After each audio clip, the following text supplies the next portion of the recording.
Hello guys, welcome to the class. So നമ്മൾ കഴിഞ്ഞ ക്ലാസ്സിൽ എന്തൊക്കെയാണ് പഠിച്ചത്? നമ്മൾ കഴിഞ്ഞ ക്ലാസ്സിൽ DNA പഠിച്ചു. DNA ലൊക്കേഷൻ എവിടെയാണ്, അതേപോലെ തന്നെ നമുക്ക് എങ്ങനെ അത് പാക്ക് ചെയ്യുന്നത്, അങ്ങനത്തെ കുറേ കാര്യങ്ങൾ കഴിഞ്ഞ ക്ലാസ്സിൽ പഠിച്ചു അല്ലേ?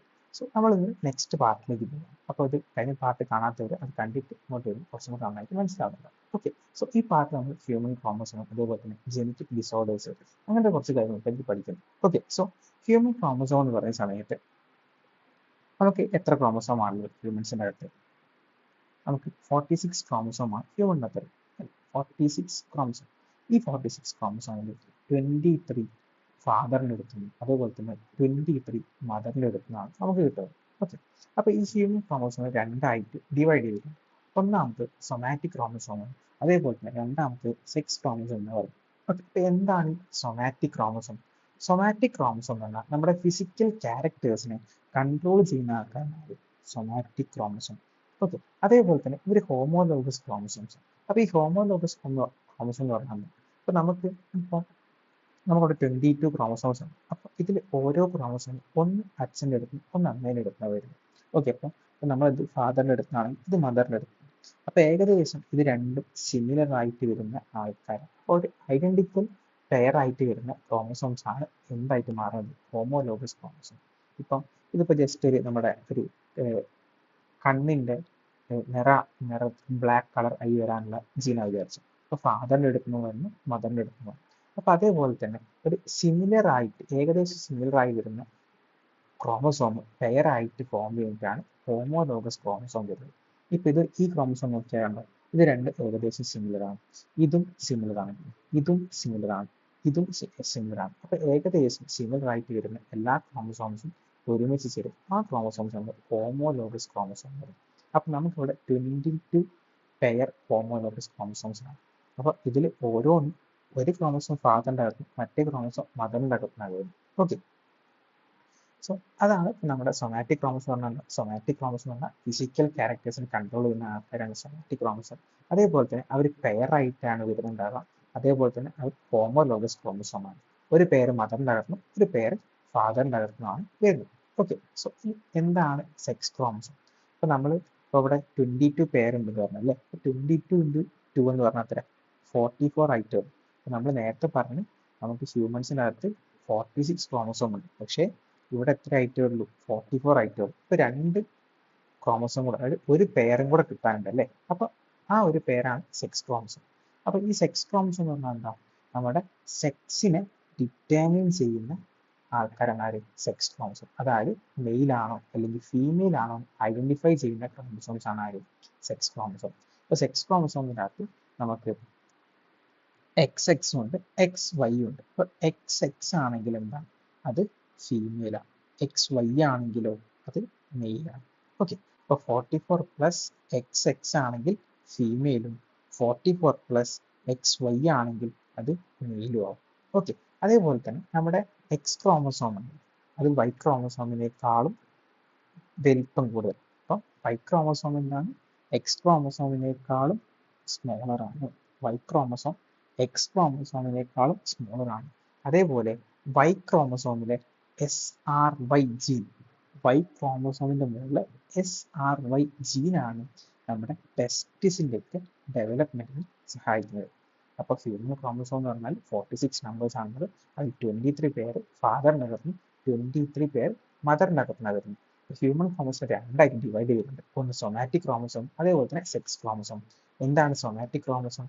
സൊമാറ്റിക് ക്രോമസോം എന്ന് പറഞ്ഞാൽ നമ്മുടെ ഫിസിക്കൽ ക്യാരക്ടേഴ്സിനെ കൺട്രോൾ ചെയ്യുന്ന ആൾക്കാരാണ് സൊമാറ്റിക് ക്രോമസോം. അതേപോലെ തന്നെ ഒരു പെയർ ആയിട്ടാണ് വരുന്നുണ്ടാവുക. ഓക്കെ, ഈ പെയർ ആയിട്ട് ഫോം ചെയ്തിട്ടാണ് ഇത് ഹോമോലോഗസ് ക്രോമസോം വരുന്നത്. അതേപോലെ തന്നെ അതിൽ ഒരു പേര് മദറിൻ്റെ അകത്തും ഒരു പേര് ഫാദറിൻ്റെ അകത്തുനിന്നാണ് വരുന്നത്. ഇനി അതേപോലെ സെക്സ് ക്രോമസോം എന്ന് പറഞ്ഞാൽ സെക്സിനെ ഡിറ്റർമൈൻ ചെയ്യുന്ന ക്രോമസോംസ് ആണ് ആര്? Sex chromosome. അത് മെയിൽ ആണോ അല്ലെങ്കിൽ ഫീമെയിൽ ആണോ ഐഡന്റിഫൈ ചെയ്യാൻ ഉപയോഗിക്കുന്ന ക്രോമസോംസ് ആണ് ആര്? Sex chromosome. ഓക്കെ, അതിൽ Y ക്രോമസോം എക്സ് ക്രോമസോമിനേക്കാളും സ്മോളർ ആണ്.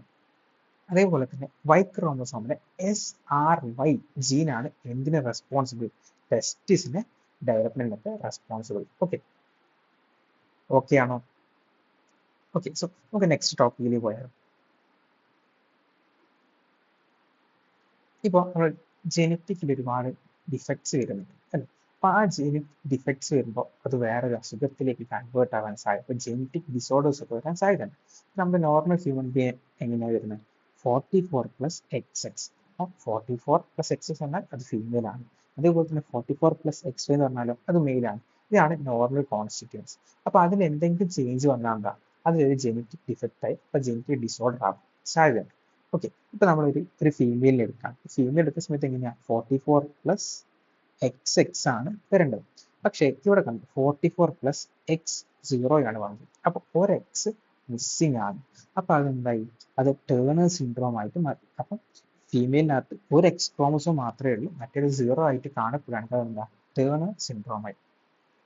അതേപോലെ തന്നെ ഈ ഫീമെയിലിനകത്ത് ഒരു നോർമൽ ഫീമെയിൽ അത് 44+2X അല്ല ഉണ്ടാവും, അതിന് കൂടെ ഒരു എക്സ്ട്രാ എക്സ് കൂടെ കൂടി എന്തായി, അതിന് XXX സിൻഡ്രോം എന്ന് പറയും. 44+XXX എന്ന് പറഞ്ഞു കഴിഞ്ഞാൽ ഫീമെയിലിനകത്ത് ഒരു എക്സ്ട്രാ എക്സ് ക്രോമസോം കൂടെ ആഡ് ചെയ്യുന്ന സമയത്ത്, അതായത് ഒരു അഡീഷണൽ എക്സ് ക്രോമസോം കൂടെ വരുന്ന സമയത്ത് അത് എന്ത് സിൻഡ്രോമായി, XXX സിൻഡ്രോം ആയിട്ട് മാറി. ഓക്കെ, ഇനി അതേപോലെ തന്നെ അടുത്താണ് 44+XXY. ഇപ്പൊ നമ്മുടെ നോർമൽ ഹ്യൂമൻ ബീങ് മെയിലിനകത്ത് എത്രയാ, 44+XY ആണ്. പക്ഷെ ഇവിടെ എന്താണ്, ഒരു അഡീഷണൽ എക്സ് ക്രോമസോം വന്നപ്പോൾ മെയിൽസിന്റെ അകത്ത് 2 എക്സ് ക്രോമസോം, അതേപോലെ തന്നെ ഒരു വൈ ക്രോമസോം, അത് നമ്മൾ എന്ത് സിൻഡ്രോം വിളിക്കും, ക്ലെയിൻഫിൽട്ടർ സിൻഡ്രോം. ക്ലെയിൻഫിൽട്ടർ സിൻഡ്രോം വിളിക്കും. ഓക്കെ, ഇനി അതേപോലെ തന്നെ മെയിൽസിന്റെ അകത്ത് നമുക്ക് 2 വൈ വരികയാണെങ്കിൽ, 2 വൈയും ഒരു എക്സും വരികയാണെങ്കിൽ അതിനെ XYY സിൻഡ്രോം എന്ന് വിളിക്കും. മെയിലിന്റെ അകത്ത് ഒരു എക്സ് ക്രോമസോമും 2 വൈ ക്രോമസോം വരികയാണെങ്കിൽ XYY എന്ന സിൻഡ്രോം. ഓക്കെ, അതേപോലെ തന്നെ ഈ പറഞ്ഞ കേസിലൊക്കെ നമുക്ക് സെക്സിനെ ഡിറ്റർമൈൻ ചെയ്യാൻ കുറച്ചധികം ഡിഫിക്കൽട്ട്. കാരണം നമുക്ക് നോർമൽ ആയിട്ട് പോയ പെട്ടെന്ന് സെക്സ് ഐഡന്റിഫൈ ചെയ്യാൻ പറ്റും. അത് ഇപ്പോൾ 44+XX അല്ലെങ്കിൽ 44+XY പോലെ അത്ര എളുപ്പത്തിൽ നമുക്ക് സെക്സിനെ ഡിറ്റർമൈൻ ചെയ്യാൻ പറ്റും ജനറ്റിക് അല്ലെങ്കിൽ ഡിഫക്റ്റ് വന്നു കഴിഞ്ഞാൽ. ഓക്കെ, നെക്സ്റ്റ് എന്താണ് ജീൻ? ഇപ്പൊ ഒരു ജീൻ എന്ന് പറഞ്ഞു കഴിഞ്ഞാൽ ഇപ്പൊ നമുക്ക് ഇതൊരു DNA ആണ്.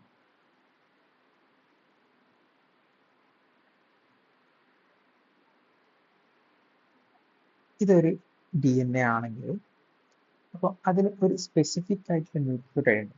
ഒരു സ്പെസിഫിക് ആയിട്ട് ന്യൂക്ലിയോടൈഡിൽ വരുന്ന ഒരു പെർട്ടിക്കുലർ ഏരിയ ആണെങ്കിൽ ജീൻ എന്ന് പറയുന്നത്. ഓക്കെ, സോ ഇപ്പോൾ നമ്മൾ ജീൻ എന്ന് പറഞ്ഞാൽ ഒരു സ്പെസിഫിക് ന്യൂക്ലിയോടൈഡ്, DNA-നകത്തുള്ള ഒരു സ്പെസിഫിക് ന്യൂക്ലിയോടൈഡ് ആണ് നമ്മുടെ ജീൻ എന്ന് പറഞ്ഞാൽ. അതേപോലെ തന്നെ ഈ പ്രോട്ടീൻസ് ഉണ്ടാകുന്നത് ജീൻ എന്ത് ഇൻസ്ട്രക്ഷൻ ആണോ കൊടുക്കുന്നത് അതിനനുസരിച്ചിട്ടായിരിക്കും പ്രോട്ടീൻ ഉണ്ടാകുന്നത്. ഇപ്പോൾ പ്രോട്ടീൻ ഹൈറ്റ് കൂടാനുള്ള ഒരു ജീനാണെങ്കിൽ അതിനനുസരിച്ചുള്ള കോഡായിരിക്കും പ്രോട്ടീനായിട്ട് വരുന്നത്. ഇപ്പം എന്ത് ജീനാണോ കൊടുക്കുന്നത് വെച്ചാൽ അതിനനുസരിച്ചിട്ടായിരിക്കും പ്രോട്ടീൻ കോഡ് ചെയ്യുന്നത്. ഇപ്പോൾ നമുക്കൊന്ന് ഡീറ്റെയിൽ ആയിട്ട് നോക്കിയാലോ. ഇപ്പോൾ ഇതാണ് നമ്മുടെ ഒരു ക്രോമസോം. ഈ ക്രോമസോം എന്താണ് ആരുള്ളത്, DNA ഉള്ളത്. ആ DNA-നകത്ത് ഒരു സ്പെസിഫിക് ന്യൂക്ലിയോടൈഡിൽ നമ്മൾ മുറിച്ച് മാറ്റിയാൽ നമുക്കറിയാം ആ സ്പെസിഫിക് ന്യൂക്ലിയോടൈഡിൽ കാണുന്ന സാധനമാണ് നമ്മുടെ ജീൻ എന്ന് പറയുന്ന സാധനം. അപ്പം ഇത്ര ഭാഗം നമ്മൾ ജസ്റ്റ് കട്ട് ചെയ്തെടുത്തു കഴിഞ്ഞാൽ അവിടെ കാണുന്ന ഒരു ന്യൂക്ലിയോടൈഡ് സീക്വൻസ് ഉണ്ട് അല്ലേ. ആ ന്യൂക്ലിയോടൈഡ് സീക്വൻസ് ആണ് എന്ത് പറയാം, ജീൻ എന്ന് പറയും. ഇപ്പൊ ഈ ന്യൂക്ലിയോടൈഡ് എന്ന് പറഞ്ഞാൽ എന്തായിരുന്നു, ന്യൂക്ലിയോടൈഡ് എന്ന് പറഞ്ഞാൽ എന്താ, ഒരു ന്യൂക്ലിയോടൈഡ് എന്ന് പറഞ്ഞാൽ അതിൽ ഫോസ്ഫേറ്റ് ഗ്രൂപ്പ് ഉണ്ടാവും, നൈട്രജൻ ബേസ് ഉണ്ടാവും അല്ലേ. അപ്പൊ നമ്മൾ DNA പറഞ്ഞ സമയത്ത് പറഞ്ഞിട്ടുണ്ടായിരുന്നു DNA ഉണ്ടാക്കിയത് ന്യൂക്ലിയോടൈഡിനെ കൊണ്ടാണ്. ഇപ്പൊ ന്യൂക്ലിയോടൈഡിലുള്ള ബേസ് പെയർ എന്തൊക്കെയാണ്, adenine, thymine, guanine, cytosine. Okay, അപ്പൊ നിങ്ങൾക്ക് ഇവിടെ കാണാം ATG എന്നൊക്കെ പറഞ്ഞിട്ട് അതെന്താണ്, ഇതാണ് സാധനം. ഓക്കെ, അപ്പൊ adenine, thymine, guanine, adenine, cytosine. അപ്പൊ അങ്ങനെ വരുന്ന ഏതെങ്കിലും ഒരു പെർട്ടിക്കുലർ ന്യൂക്ലിയോടൈഡ്, അപ്പൊ ഇഷ്ടംപോലെ ന്യൂക്ലിയോടൈഡ് ഉണ്ടാവില്ല, പോളി ന്യൂക്ലിയോടൈഡ് ആണ് DNA. അപ്പൊ ഇഷ്ടംപോലെ ന്യൂക്ലിയോടൈഡ് ഓരോ സ്പെസിഫിക് ആയിട്ട് കാണുന്ന ഓരോ ന്യൂക്ലിയോടൈഡ്സിനെ നമ്മൾ എന്താണ്, ജീൻ എന്നാ പറയുക. ഓക്കെ, ഇപ്പൊ ഒരു GATTC ഇതൊരു ന്യൂക്ലിയോടൈഡ് ആണ്, ഇത് വേറൊരു ന്യൂക്ലിയോടൈഡ് ആണ്, ഇത് വേറൊരു ന്യൂക്ലിയോടൈഡ്. അപ്പൊ ഇതിനൊക്കെ നമ്മൾ എന്താ വിളിക്കുക, ജീൻ എന്നാ വിളിക്കുക. ഓക്കെ ആണോ? ഓക്കെ, സോ ഈ നെക്സ്റ്റ് ടോപ്പിക്കിൽ പോവാണെങ്കിൽ നമുക്ക് RNA പറ്റി വിളിക്കാറ്. എന്താ പറ്റുക, RNA പറ്റി. അപ്പൊ നമ്മൾ DNA പഠിച്ചപ്പോൾ എന്താ പറഞ്ഞത്, DNA ഡീഓക്സി റൈബോ ന്യൂക്ലിക് ആസിഡ്. അപ്പൊ RNA എന്ന് പറഞ്ഞാൽ എന്താ, റൈബോ ന്യൂക്ലിക് ആസിഡ്. അതേപോലെ തന്നെ RNA നമ്മൾ എന്തിനെ കൊണ്ട് ഉണ്ടാക്കുന്നു? ന്യൂക്ലിയോടൈഡ്. RNA ഉണ്ടാക്കുന്നു ന്യൂക്ലിയോടൈഡ് കൊണ്ടാണ്. DNA ഉണ്ടാക്കിയതോ ന്യൂക്ലിയോടൈഡിനെ കൊണ്ടാണ്. അപ്പം RNA ആണെങ്കിലും DNA ആണെങ്കിലും അത് ഉണ്ടാക്കിയതിനെ കൊണ്ടാണ്, ന്യൂക്ലിയോടൈഡ് കൊണ്ടാണ്. ഈ ന്യൂക്ലിയോടൈഡ് എന്ന് പറഞ്ഞാൽ എന്താ? അതിലൊരു റൈബോസ് ഷുഗർ ഉണ്ടാവും, അല്ലെങ്കിൽ ഷുഗർ ഗ്രൂപ്പ് ഉണ്ടാവും, ഒരു ഫോസ്ഫേറ്റ് ഗ്രൂപ്പ് ഉണ്ടാവും, ഒരു നൈട്രജൻ ബേസ് ഉണ്ടാവും. ഓക്കെ. DNA ആണെങ്കിൽ ഡിയോക്സി റൈബോസ് ആണ്. ഒരു RNA ആയിരിക്കും എന്താ? Ribose sugar. RNA ആയതുകൊണ്ട് റൈബോസ് ഷുഗർ. അതേപോലെ തന്നെ ഒരു ഫോസ്ഫേറ്റ് ഗ്രൂപ്പ് ഉണ്ട്, അതേപോലെ തന്നെ നൈട്രജൻ ബേസ് ഉണ്ട്. നമ്മൾ നേരത്തെ DNA പറഞ്ഞ സമയത്ത് എന്തായിരുന്നു? DNA അകത്ത് നൈട്രജൻ ബേസ് എന്തായിരുന്നു? Adenine, thymine, guanine, cytosine. പക്ഷേ RNA നമുക്ക് ചെറിയ വ്യത്യാസം വരുന്നുണ്ട്. RNA അകത്ത് അഡിനിൻ വരുന്നുണ്ട്, ഗ്വാനും വരുന്നുണ്ട്, സൈറ്റോസിൻ വരുന്നുണ്ട്. പക്ഷേ തൈമിന് പകരം ആരാ വരുന്നത്? യുറാസിലാണ് വരുന്നത്. ഓക്കെ. തൈമിന് പകരം യുറാസിലാണ് എവിടെ ഉണ്ടാവുക? RNA അകത്ത് അഡിനിൻ, ഗ്വാനിൻ, യുറാസിൽ, സൈറ്റോസിൻ, ഈ 4 പേരാണ് RNA അകത്ത് ഉണ്ടാവുക. അതേപോലെ തന്നെ RNA സിംഗിൾ സ്ട്രാൻഡ്. നമ്മൾ DNA പറഞ്ഞപ്പോൾ എങ്ങനെയാ പറഞ്ഞത്? DNA ഡബിൾ സ്ട്രാൻഡ് ആയിരുന്നു അല്ലേ? DNA എങ്ങനെയാണ്? ഇത് DNA ആണ്, ഡബിൾ സ്ട്രാൻഡ്. ഓക്കെ. RNA ആകുമ്പോൾ എങ്ങനെയാ? RNA എങ്ങനെ? ഒറ്റ സ്ട്രാൻഡ് ഉണ്ടാകും. ഓക്കെ. RNA എന്താണ്? Single strand. ഓക്കെ.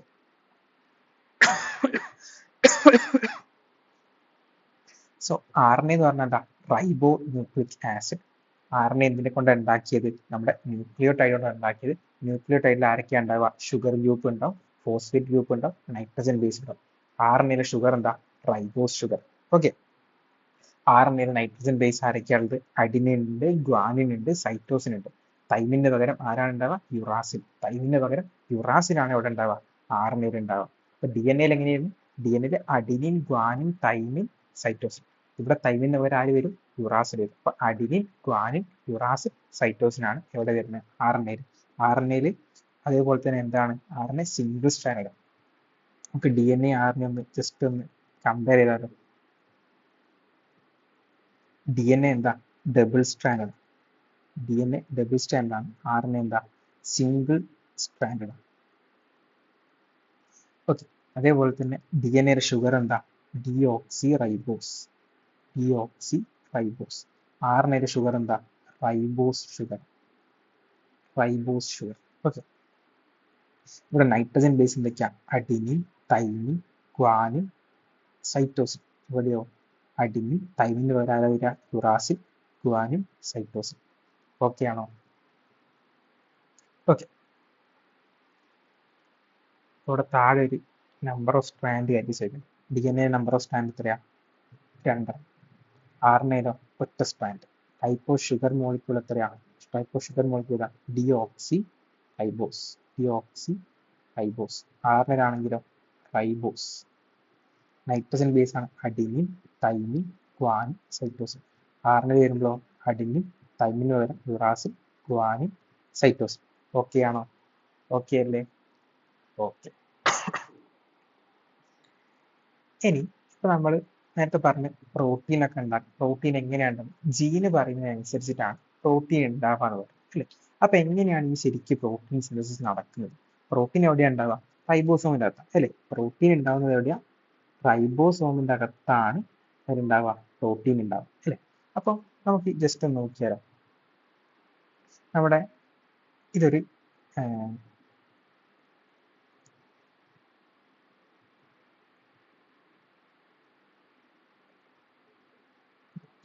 സെല്ലാണ് വിചാരിച്ചു. ഈ സെല്ലിന്റെ അകത്ത് ആരുണ്ടാവും? നമ്മളെ DNA ഉണ്ട്.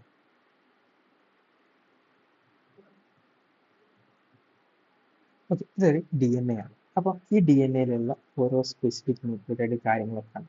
അപ്പൊ അതിൻ്റെ അകത്ത് നമ്മൾ എന്തിന് എക്സ്ട്രാക്ട് ചെയ്യും? mRNA എക്സ്ട്രാക്ട് ചെയ്യും. എക്സ്ട്രാക്ട് ചെയ്യും mRNA.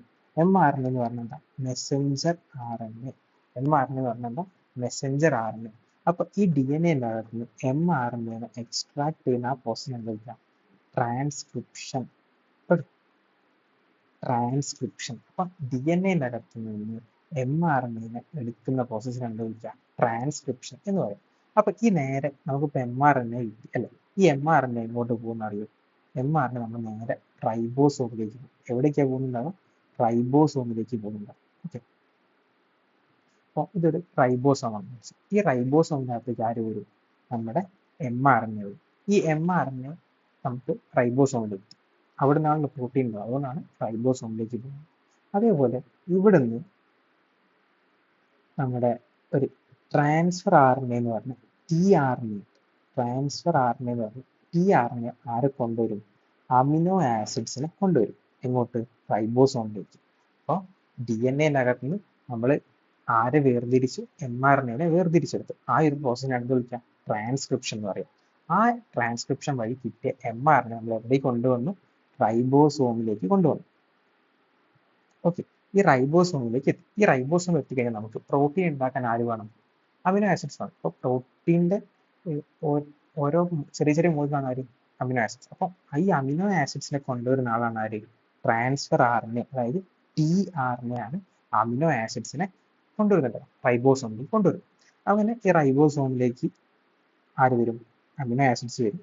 അങ്ങനെ ഓരോരോ അമിനോ ആസിഡ്സ് ഇങ്ങനെ ജോയിൻ ചെയ്ത് ഒരു വലിയൊരു പ്രോട്ടീൻ മോളിക്യൂളായി മാറും. ഒത്തിരി പ്രോട്ടീനായി മാറും. ആ പ്രോട്ടീനെ ഈ രണ്ട് അമിനോ ആസിഡ്സിനെ ജോയിൻ ചെയ്യിപ്പിക്കുന്ന ആരാണ്? rRNA എന്ന് പറഞ്ഞ ഒരാളാണ് രണ്ട് അമിനോ ആസിഡ്സിനെ ജോയിൻ ചെയ്യിപ്പിക്കുന്നത്. ആ rRNA പേരാണ് റൈബോസോമൽ RNA. ഓക്കെ, അപ്പോൾ ഫസ്റ്റ് നമുക്ക് DNA, ഇതാണ് DNA. ഈ DNA-നകത്ത് നമ്മൾ ട്രാൻസ്ക്രിപ്ഷൻ വഴി നമ്മൾ എന്തെടുത്തു? mRNA എക്സ്ട്രാക്ട് ചെയ്തു. ആ mRNA എവിടെ പോയി? റൈബോസോമിലേക്ക് പോയി. ഈ റൈബോസോമിൽ പ്രോട്ടീൻ ഉണ്ടാക്കുന്ന റൈബോസോമിലാണ്. അപ്പോൾ അവിടേക്ക് ആര് വരണം? അമിനോ ആസിഡ്സ് വരണം. ആ അമിനോ ആസിഡ്സിനെ കൊണ്ടുവരുന്ന ആരാണ്? tRNA, അതായത് ട്രാൻസ്ഫർ RNA ആണ് അമിനോ ആസിഡ്സിനെ ഇങ്ങോട്ട് കൊണ്ടുവരുന്നത്, റൈബോസോമിലേക്ക് കൊണ്ടുവരുന്നത്. അങ്ങനെ റൈബോസോമിലേക്ക് അമിനോ ആസിഡ്സ് എത്തിയായി ഓരോ അമിനോ ആസിഡ്സും റൗണ്ടായി ഇങ്ങനെ ഓരോ അമിനോ ആസിഡ്സും ജോയിൻ ചെയ്യും. ഈ ജോയിൻ ചെയ്യാൻ ഹെൽപ്പ് ചെയ്യുന്ന ആളാണ് ആരാണ്? rRNA, റൈബോസോമൽ RNA ആണ് ഓരോ അമിനോ ആസിഡ്സിനും ജോയിൻ ചെയ്യുന്നത്. അങ്ങനെ ഓരോ അമിനോ ആസിഡ്സും ജോയിൻ ചെയ്ത് എന്തുണ്ടാവും? ഒരു പ്രോട്ടീൻ ഉണ്ടാവും. ഓക്കെ, അപ്പം ഈ mRNA പ്രോട്ടീൻ ഉണ്ടാവുന്ന പ്രോസസ്സിന് എന്ത് വിളിക്കുക? ട്രാൻസ്ലേഷൻ. ഓക്കെ, അപ്പൊ mRNA പ്രോട്ടീൻ ഉണ്ടാകുന്ന പ്രോസസ് എന്താ വിളിക്കുക? ട്രാൻസ്ലേഷൻ. സോ ഇതാണ് നമ്മുടെ ഒരു സെല്ലിൻ്റെ അകത്ത് ആരുണ്ടാവും? ന്യൂക്ലിയസ് ഉണ്ടാവും. ആ ന്യൂക്ലിയസിനകത്താണ് ആരുള്ളത്? DNA ഉള്ളത്. ഓക്കെ, അപ്പോൾ ഇതാണ് ഒരു DNA ആണ്. ഈ DNA-ൻ്റെ അകത്ത് ഒരു സ്പെസിഫിക് ന്യൂക്ലിയോട്ടൈഡുള്ള നമ്മൾ ഒരു ജീൻ, അല്ലെങ്കിൽ ആ ജീൻ mRNA നമ്മൾ പുറത്തേക്ക് എടുത്തു. ആ DNA-ൻ്റെ അകത്ത് നിന്ന് നമ്മൾ mRNA പുറത്തേക്ക് എടുത്തു. ആ mRNA എവിടെ പോയി? റൈബോസോമിലേക്ക് വന്നു. ഈ റൈബോസോമിലേക്ക് നമുക്ക് ആരെ കൊണ്ടുവരണം? അമിനോ ആസിഡ്സിനെ കൊണ്ടുവരണം. ഈ അമിനോ ആസിഡ്സിനെ കൊണ്ടുവരുന്ന ഈ സ്ട്രക്ചർ ഉണ്ടല്ലോ, അവരാണ് ആര്? ട്രാൻസ്ഫർ RNA എന്ന് പറഞ്ഞ tRNA. ഇവരാണ് അമിനോ ആസിഡ്സിനെ ഇങ്ങനെ കൊണ്ടുവരുന്നത് റൈബോസോമിലെത്തി. ഈ ribosome എത്തിക്കഴിഞ്ഞാൽ എന്താവും? ഓരോ അമിനോ ആസിഡ്സും ഇങ്ങനെ ജോയിൻ ചെയ്യും. ഈ ഓരോ അമിനോ ആസിഡ്സിനും ജോയിൻ ചെയ്യാൻ ഹെൽപ്പ് ചെയ്യുന്ന ആളാണ് ആര്? rRNA എന്ന് പറഞ്ഞ റൈബോസോമൽ RNA. ഓക്കെ, അങ്ങനെ ഓരോ അമിനോ ആസിഡ്സും ഇങ്ങനെ ജോയിൻ ചെയ്ത് ഒരു വലിയൊരു പ്രോട്ടീൻ ഉണ്ടാവും. ഓക്കെ, അപ്പൊ അത്രയേ ഉള്ളൂ. അപ്പം ഇതിന് പ്രോട്ടീൻസിൽ രണ്ട് പ്രോസസ്സാണുള്ളത്. ഒന്ന് ട്രാൻസ്ക്രിപ്ഷൻ, മറ്റേത് ട്രാൻസ്ലേഷൻ. അപ്പം mRNA, അതായത് നമ്മളെ ന്യൂക്ലിയോടൈഡ് DNA-ൻ്റെ അകത്ത് നമ്മൾ mRNA ഉണ്ടാക്കുന്ന പ്രോസസ്സിന് എന്ത് വിളിക്കാം? ട്രാൻസ്ക്രിപ്ഷൻ എന്ന് വിളിക്കാം. ഓക്കെ, അത് കുറച്ചധികം എൻസൈം ഹെൽപ്പോട് കൂടിയാണ് DNA-ൻ്റെ അകത്ത് mRNA മാറ്റുന്നത്. ഓക്കെ, ഇനി ഈ mRNA കിട്ടില്ല. mRNA എങ്ങോട്ടാണ് പോകുന്നത്? റൈബോസോമിലേക്ക് പോകുന്നു. റൈബോസോമിൽ എത്തിയാൽ അവിടെ ആര് വരണം? അമിനോ ആസിഡ്സ് വരണം. ആ അമിനോ ആസിഡ്സിനെ കൊണ്ടുവരുന്ന ആരാണ്? tRNA എന്ന് പറഞ്ഞ ട്രാൻസ്ഫർ RNA. ആ ട്രാൻസ്ഫർ RNA വഴിയാണ് അമിനോ ആസിഡ്സ് എവിടേക്ക് എത്തുന്നത്? റൈബോസോമിലേക്ക് എത്തുന്നത്. അങ്ങനെ ഓരോ അമിനോ ആസിഡ്സും ജോയിൻ ചെയ്യാൻ ഹെൽപ്പ് ചെയ്യുന്ന ഒരു എൻസൈം ഉണ്ട്, അതാണ് rRNA, റൈബോസോമൽ RNA. ആ എൻസൈം വഴി ഓരോ അമിനോ ആസിഡ്സും ജോയിൻ ചെയ്തിട്ട് ഉണ്ടാവും പ്രോട്ടീൻ. ഓക്കെ,